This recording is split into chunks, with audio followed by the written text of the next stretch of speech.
Assalamualaikum warahmatullahi wabarakatuh. Alhamdulillah alladzi fadala bani Adam bil ilmi wal amal ala jami'il alam. Allahumma sholli wa sallim wa barik ala sayyidina Muhammadin wa ala alihi washabihi ajmain wa ba'du. Yang sama-sama kita hormati Bapak Dr. Kiai Husain Muhammad, pengasuh Pondok Pesantren Darut Tauhid. Yang kami hormati Bapak Maulana Mirajuddin Syahid, Amir Jamaah Ahmadiyah Indonesia. Yang kami hormati Bapak Dr. Maulana Rakiman Jum'an, mubalik dan sekaligus dosen dari Ahmadiyah. Yang kami hormati Bapak Dr. Andes Mahmud Mubarak MM, sudah lama kenal ya dengan Bapak, pengurus besar Jamaah Ahmadiyah Indonesia. Kemudian yang kami hormati Bapak Maulana Ma'mun Ahmad, mubalik dari Cirebon. Kemudian Bapak Yosef Yoga Suara dari pengurus Jamaah Ahmadiyah Cirebon, serta para dekanat, para kajur sekjur, kemudian para dosen, para aktivis Jamaah Ahmadiyah baik dari Indramayu, Kuningan, dan Cirebon, Bogor dan sekitarnya. Dan yang Bapak banggakan, para mahasiswi di lingkungan IAIN Syekh Nurjadi Cirebon, khususnya mahasiswa Fakultas Usuluddin Adab dan Dakwah. Yang kami banggakan, panitia bedah buku seminar tentang kenabian, Mbak Fitri dan kawan-kawan. Kami ucapkan terima kasih atas kesuksesannya acara ini. Mengingat waktu ya, karena mungkin waktunya sangat terbatas, jadi kami secara singkat saja. Buku ini sebenarnya berasal dari riset penelitian tahun 2005, yang waktu itu kami mengalami kegelisahan akademik dan sekaligus kekecewaan melihat kondisi fenomena paham keagamaan di kalangan-kalangan tertentu yang masih belum familiar terhadap tokoh-tokoh muslim yang lain, sehingga kadang-kadang ekspresi keagamaan itu menimbulkan apa yang disebut dengan ekstremisme di dalam beragama. Salah satu korbannya adalah aliran Ahmadiyah ini. Itu kegelisahan saya secara singkat ya mengalami itu. Kemudian saya gali, kenapa sih aliran Ahmadiyah, Ormas Ahmadiyah ini menghadapi eksekusi dalam soal-soal pemikiran keagamaan? Bukankah pemikiran itu tidak bisa diadili, katanya ya. Itu. Kemudian kami menggali, ternyata salah satunya kontroversinya adalah tentang konsep kenabian. Maka dari itu saya sebagai akademisi mewajibkan kepada diri saya untuk mentelaah dari sumber-sumber rujukan-rujukan yang asli. Akhirnya saya mencarilah. Kemudian kami menjadi pengurus Pondok Pesantren Al-Islam Bobos, waktu itu jadi sekretaris. Kebetulan kami kerjasama dengan Jakarta yang namanya ICIP, yaitu Islam Pluralisme. Dan kebetulan narasumbernya adalah Buya Husain Muhammad waktu itu membahas tentang kenabian. Beliau membawa 3 lembar kalau nggak salah, mengutip dari Kamus Sufi ya, Buya Husain 2004 kalau nggak salah. Saya tertarik itu. Dan di situ kutipan-kutipan langsungnya adalah dari kitab-kitab Futuhul Makkiyah. Nah, akhirnya saya menelitilah ya, saya gabungkan antara Ibnu Arabi dengan Ahmadiyah. Kemudian saya S3 di Jakarta, itu membawa proposal seperti ini, diulang kembali tapi dengan paradigma metodologi yang berbeda, disesuaikan dengan petunjuk dari Pascasarjana UIN Jakarta waktu itu. Saya dites oleh Pak Ajra proposalnya itu, dan ini teruskan, katanya ini bisa teruskan, ini bisa menarik. Dan akhirnya diterima proposal itu. Tapi saya tidak meneliti tentang Ahmadiyahnya, lebih banyak meneliti tentang Ibnu Arabinya. Ini 330 halaman sekitar ini, aslinya di sini Ibnu Arabi. Itu sekilas tentang mengapa kami menyusun buku ini, dan buku ini sebenarnya masih sangat sederhana. Masih jauh dari kesempurnaan.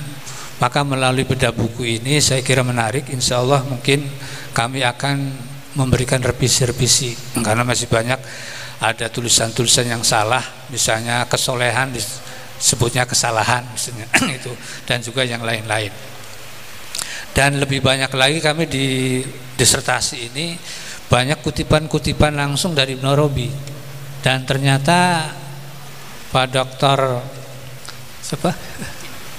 Pak Rakiman hampir sama kutipan-kutipannya dari apa yang ada di disertasi ini gitu. Jadi rupanya satu jodoh. Begitu juga tadi Pak Amir menyampaikan tentang Muktamar NU ya, itu kebetulan ternyata benar juga. Jadi kebetulan. Mudah-mudahan bedah buku ini menjadi pemantik buat saya pribadi dan khususnya juga para mahasiswa untuk terus-menerus menggali tentang teologi, karena pemikiran Islam itu meliputi 3 hal. Yang pertama adalah filsafat Islam, yang kedua adalah tasawuf, yang ketiga adalah kalam.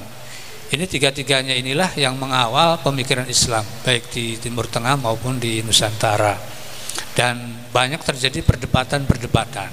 Sementara teks-teks kenabian itu yang kita ajarkan di lembaga-lembaga Islam itu masih sangat terbatas. Misalnya tentang ulul azmi, sifat wajib bagi Nabi dan Rasul, masih sebatas itu. Misalnya di kitab-kitab kecil ya, misalnya Qatrul Goes, kemudian Tizan Darori, itu Aqidatul Awam, itu masih sangat terbatas. Dan ternyata di atas kitab-kitab itu ada yang pendekatan-pendekatan filsafat.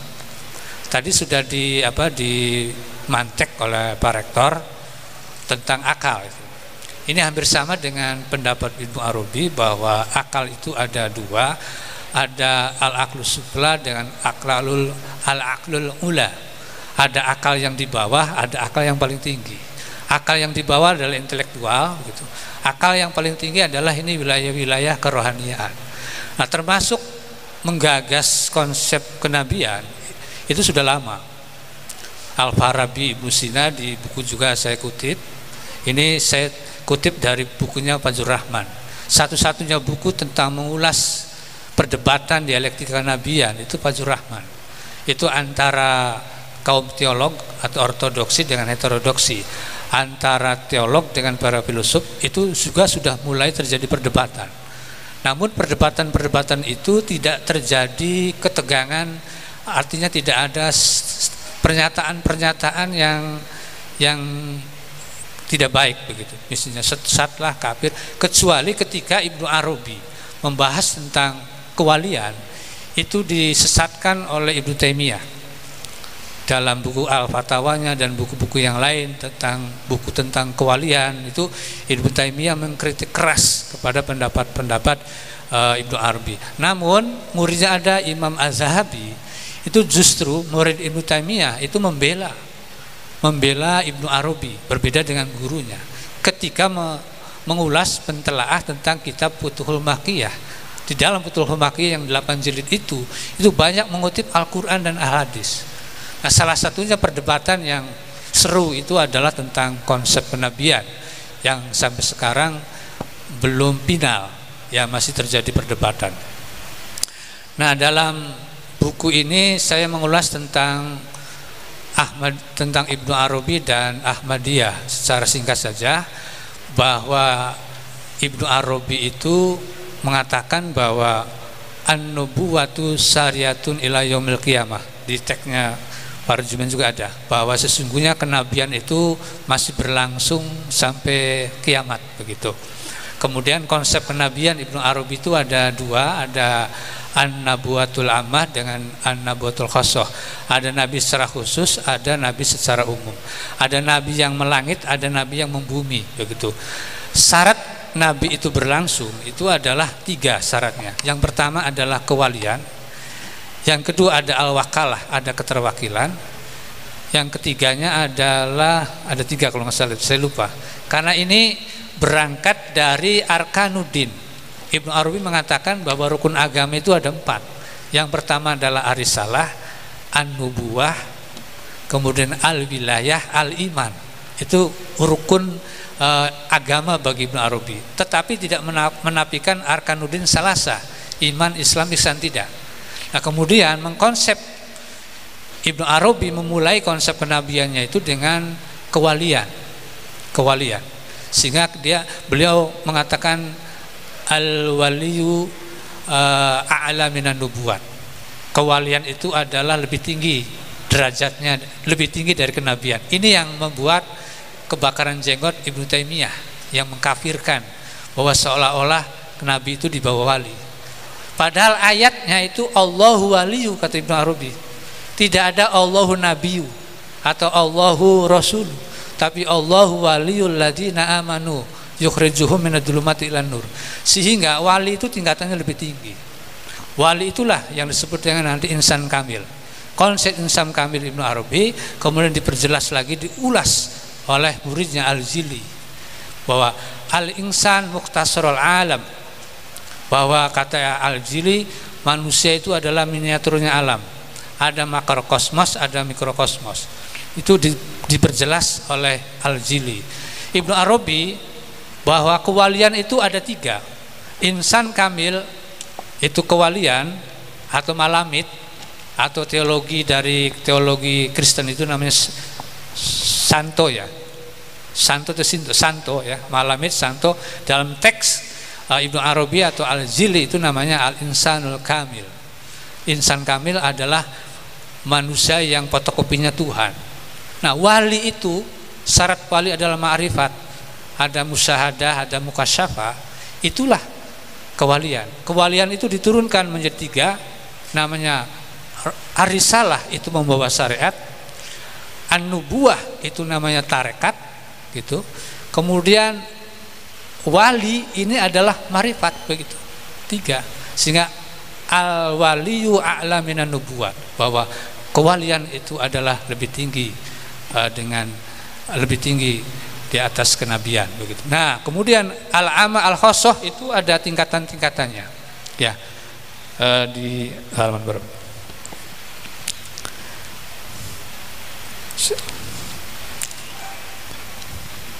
Nanti bisa dilihat ya.